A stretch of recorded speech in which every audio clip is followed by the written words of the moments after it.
Patients with chronic kidney disease demonstrate high rates of cardiovascular morbidity and mortality. And even young patients on hemodialysis have very high annual mortality rate. And that corresponds to that of about the 85-year-old general population. And the risk of death increases as kidney function declines. Even in pediatric hemodialysis patients, there are characteristics of cardiovascular disease as increase of left ventricular mass, increase of cardiac carotid intima media thickness, peak wave velocity, and others. A major complication of chronic kidney disease is the development of heart failure, which is mainly due to chronic pressure overload and progressive volume overload.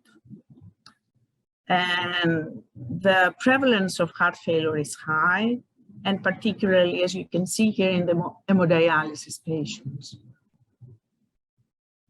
With progressive chronic kidney disease, the volume overload leads to progressive left ventricular hypertrophy, and moreover, intradialytic hypotension may lead to subendocardial ischemia, and that may cause myocardial fibrosis, the presence of arrhythmias, and increases cardiovascular mortality.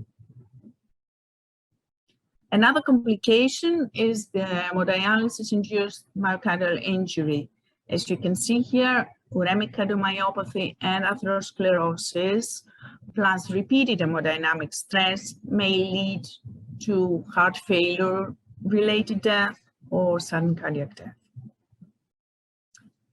And during chronic kidney disease progression, as you can see here, the risk of death increases.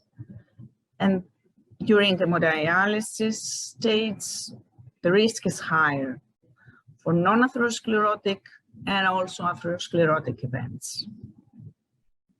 So the development of coronary artery disease and the progression is high, and several factors contribute to that, more the traditional and also novel risk factors. And among the traditional risk factors for the development of coronary artery disease, lifestyle factors play a significant role, and specifically inactivity. Well, in general, patients with chronic kidney disease are inactive, and hemodialysis patients have the lowest level of physical activity. And that increases cardiovascular risk. Also leads to muscle wasting, disability, and increases mortality and hospitalization. So for the kidney disease-related exercise intolerance and fatigue, lifestyle changes are recommended, and particularly exercise training. As you can see here, the DIGO clinical practice guideline report that patients with chronic kidney disease are encouraged to participate in exercise training interventions and physical activity of moderate intensity for about 30 minutes at least 5 times per week. And there are similar recommendations also for the management of hypertension and diabetes. Well, the Laboratory of Sports Medicine in Thessaloniki offers exercise training programs for dialysis patients the last 30 years.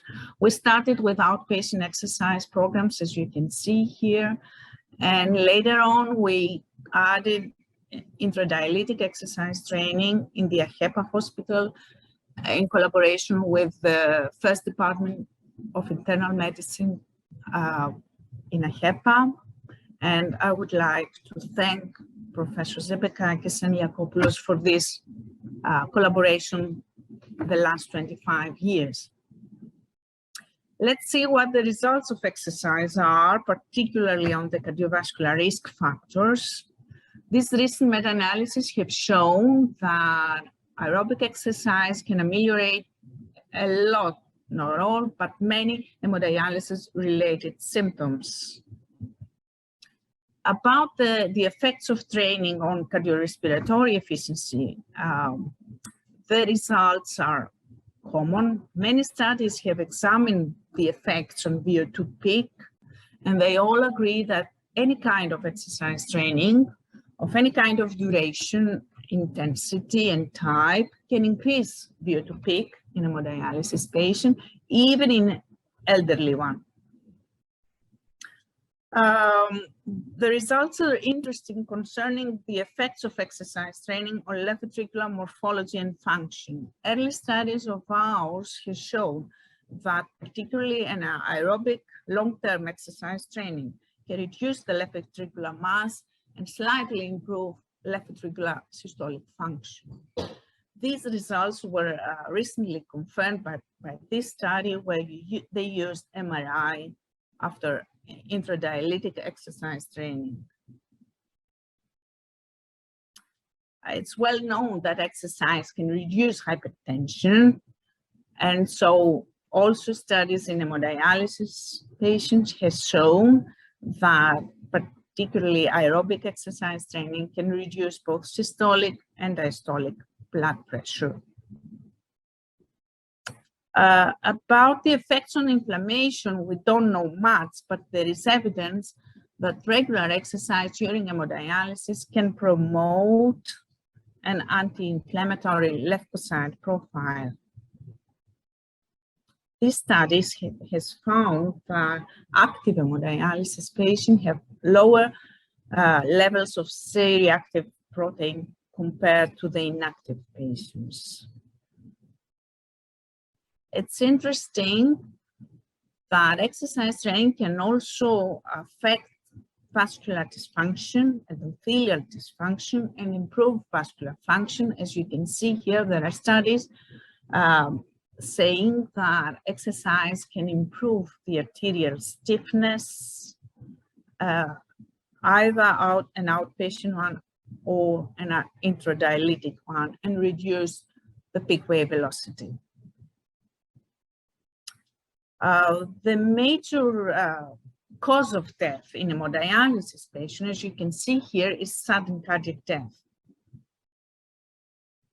Both the cardiac hypertrophy and the arterial remodeling play a significant role, plus several other factors and trigger events.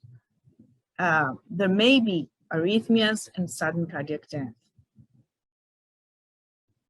Early studies of ours have examined the effects of exercise training in cardiac autonomic dysfunction in hemodialysis patients, and we have shown that an aerobic exercise, either an outpatient program or here an intradialytic program, can improve the sympathovagal balance by mainly reducing the sympathetic tone and improving the vagal tone.